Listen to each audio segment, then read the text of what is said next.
Hello hi అండి, ఎలా ఉన్నారు? నేనైతే చాలా బాగున్నానండి. ఈరోజు వీడియో చూసారు కదా, మీకు అర్థమైపోయి ఉంటుంది. పొంగనాలు ప్రిపేర్ చేశానండి. సో దీనికి కావాల్సిన ఐటమ్స్ ఏంటి, ఎలా ప్రిపేర్ చేసుకోవాలో చూసేద్దాం రండి. ముందుగా నేనైతే ఒక కప్పు, చిన్న కప్పుతో మైదా అయితే తీసుకున్నాను. క్యారెట్ అయితే చక్కగా తొక్క తీసేసి తురుముకున్నాను అనమాట. కరివేపాకు చిన్న ముక్కల కింద కట్ చేసుకున్నాను. 2 ఆనియన్స్ చిన్న చిన్న ముక్కల కింద కట్ చేసుకున్నాను. కొత్తిమీర, ఇది చూసారు కదా ఇడ్లీ రుబ్బు, ఇడ్లీ వేసుకుంటాం కదా ఆ రుబ్బు, ఒక కప్ అయితే తీసుకున్నాను.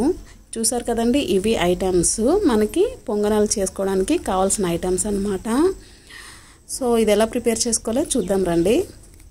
ముందుగా నేనైతే ఒక గిన్నె తీసుకున్నాను, ఎంటీ గిన్నె తీసుకొని దీంట్లో మనము ఇప్పుడు మైదా అయితే చిన్న కప్పుతో ఒక కప్పు తీసుకున్నాం కదా, మైదా వేసేసుకోవాలి. మైదా వద్దనుకున్న వాళ్ళు ఓన్లీ ఇడ్లీ రుబ్బుతో చేయండి. చిన్నపిల్లలు ఉన్న వాళ్ళు మైదా వద్దనుకుంటే ఉత్తి ఇడ్లీ రుబ్బుతో చేసుకోండి.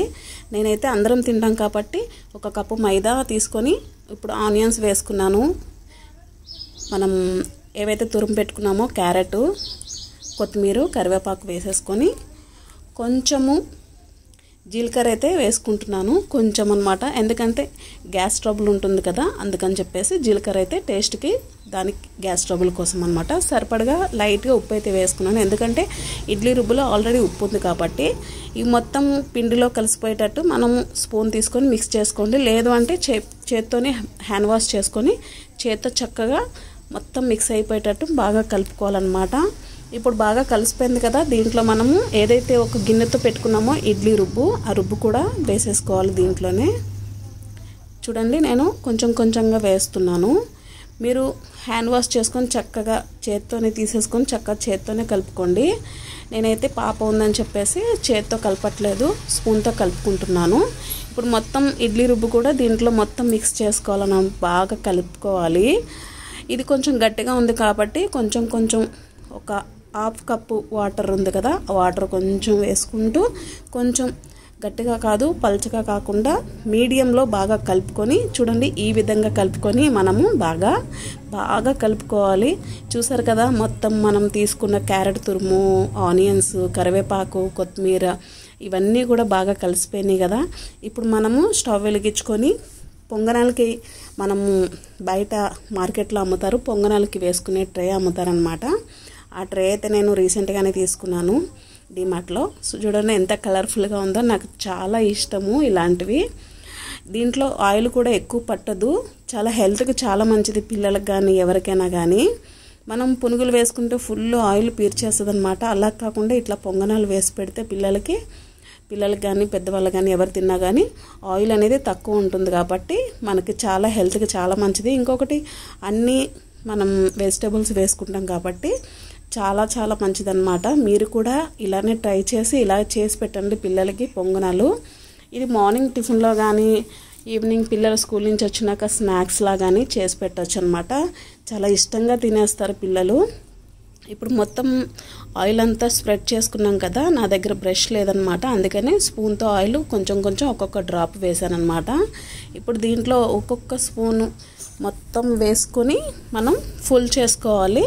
చూడండి చక్కగా మనకి క్వాంటిటీ ఎంత అనేది కాకుండా ఒక్కొక్క స్పూన్ వేసేసుకుంటే చాలా బాల్స్ లాగా చాలా అందంగా వస్తాయి.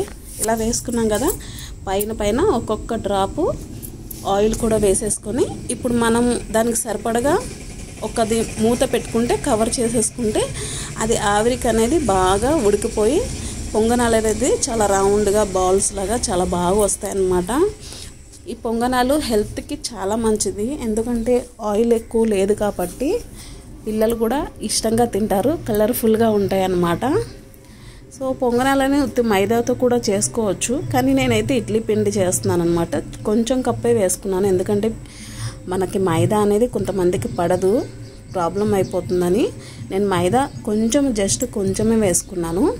మీకు మైదా ఇష్టం అంటే మైదా తో కూడా చేసుకోవచ్చు. సో అది ఎలా చేసుకోవాలో నెక్స్ట్ వీడియోలో చూపిస్తాను. ఇవి చూడండి మొత్తం కింద ఒక చాక్ కానీ లేకుంటే మీ దగ్గర ఏదైనా స్టిక్ ఉంటే స్టిక్తో కానీ టర్న్ చేసుకోండి. బాగా చూసారు కదా, ఒక సైడు గోల్డెన్ బ్రౌన్లో ఎట్లా మంచిగా బాగా కాలిపోయినాయి అన్నమాట. ఇప్పుడు కూడా సెకండ్ టర్న్ చేసుకొని మనము అన్నీ కూడా ఇలాగ టర్న్ చేసేసుకొని మళ్ళీ ఒక్కొక్క డ్రాపు ఆయిల్ వేసుకొని మళ్ళీ మూత పెట్టుకుంటే కవర్ చేసుకుంటే సెకండ్ సైడ్ కూడా కాలిపోతాయి అన్నమాట. పిల్లలకి చాలా హెల్త్కి చాలా మంచిది. ఇది ఏ చట్నీలో అయినా కూడా తినొచ్చు మనము. పల్లి చట్నీ కానీ, కొబ్బరి చట్నీ కానీ, లేదంటే టమాటా చట్నీ కానీ, ఏ చట్నీ లేకపోయినా కూడా మనము ఉత్తి టమాటా సాస్లో కూడా మనం వేసుకొని తింటే చాలా చాలా మంచిదన్నమాట. ఇది మార్నింగ్ టిఫిన్కి అయితే లైట్ ఫుడ్ అనమాట. దీంట్లో అన్ని వెజిటేబుల్స్ ఉన్నాయి కాబట్టి లైట్ ఫుడ్. ఈవినింగ్ పిల్లల ఇంటికి వచ్చినాక కూడా ఇలా చేసి పెట్టండి, చాలా చాలా ఇష్టంతో తింటారు. సో ఒకసారి ట్రై చేయండి. ఆయిల్లో మనం బాగా పునుగులు గారెలు వేసేస్తే ఆయిల్లో బాగా ఆయిల్ పీర్చేసుకొని అది మనకి చాలా హెల్త్ ప్రాబ్లమ్స్ వస్తాయన్నమాట. సో ఈ విధంగా చేసుకుంటే హెల్త్కి మంచిది, మనకి కూడా లైట్ ఫుడ్, పిల్లలు కూడా చాలా ఇష్టంతో కూడా తింటారనమాట. సో మీరు కూడా ట్రై చేయండి ప్లీజ్. అందరికీ ఒక రిక్వెస్ట్ అనమాట, నా వీడియోస్ అన్నీ కూడా నా ఛానల్ 500 దగ్గరలో ఉంది. ప్లీజ్ ఎవరైనా హెల్ప్ చేయండి. నా ఛానల్ చూస్తున్నారు కానీ సబ్స్క్రైబ్ చేయట్లేదు, ప్లీజ్ సబ్స్క్రైబ్ చేసుకోండి. 500 దగ్గరలో తీసుకొచ్చారు. మీ అందరికీ చాలా చాలా థ్యాంక్ యూ సో మచ్. నన్ను ఇలాగే ఆదరించి ఇంకా మీ అందరి అభిమానం నాకు ఇంకా ఆశీర్వాదం కావాలని మనస్ఫూర్తిగా కోరుకుంటున్నాను. ప్లీజ్ నన్ను ఇలాగే సపోర్ట్ చేయండి. ఈ ఛానల్ కనుక నచ్చినట్లయితే ప్లీజ్ లైక్ చేయండి. నా ఛానల్ అయితే సబ్స్క్రైబ్ చేసుకోండి. మీ ఫ్రెండ్స్ అండ్ ఫ్యామిలీ మెంబర్కి షేర్ చేయండి. నన్ను ఇలాగే ఆదరించి అభిమానించినందుకు అందరికీ పేరు పేరున thank you so much. Please నన్ను ఇలాగే సపోర్ట్ చేయండి. నా ఛానల్ అయితే సబ్స్క్రైబ్ చేసుకోండి. చూసారు కదా, పునుగులు అయితే రెడీ అయిపోయినాయి మనకి పొంగనాలు. సో మీరు కూడా ట్రై చేయండి, ఎలా ఉన్నది అనేది నాకు కామెంట్ చేయండి. థ్యాంక్ యూ సో మచ్ అందరికీ.